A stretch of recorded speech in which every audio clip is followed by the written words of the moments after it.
महाराज जी, आपके चरणों में कोटि कोटि प्रणाम। महाराज जी, जब इंसान का जन्म होता है उसी समय तय हो जाता है कि कब ये व्यक्ति अच्छे कर्म करेगा, कब बुरे। नहीं क्या नहीं नाम नहीं जब- नहीं नहीं, गलत गलत गलत गलत, तुम्हारा गलत चिंतन है। मनुष्य जब जन्म लेता है उसके पहले दो कर्मों से उसके शरीर की रचना होती है, पाप कर्म और पुण्य कर्म से। कई बार एकांतिक में बताया है, केवल पाप कर्म से यातना देह मिलता है जो नरक में मिलता है, नरक लोक में। केवल पुण्य कर्म से देव शरीर मिलता है जो स्वर्ग लोक में है। पाप और पुण्य दोनों को मिश्रित करके मनुष्य लोक में जन्म मिलता है। उसका परिणाम होता है समय पर सुख मिलना या दुख मिलना। समय समय पर सुख दुख अनचाहे ढंग से वो अपने आप आएगा।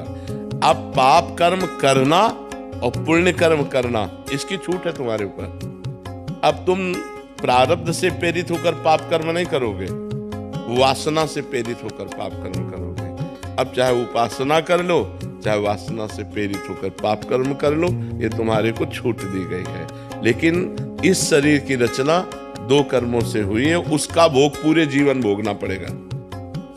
जैसे हम उपासना कर रहे हैं लेकिन हमारा कोई कर्म बिगड़ा रहा तो दोनों किडनी फेल है।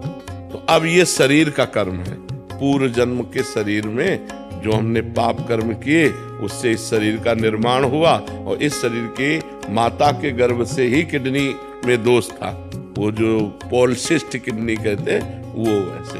तो समझ पा रहे हैं आप ना, हमें कर्म करने के लिए स्वतंत्रता है।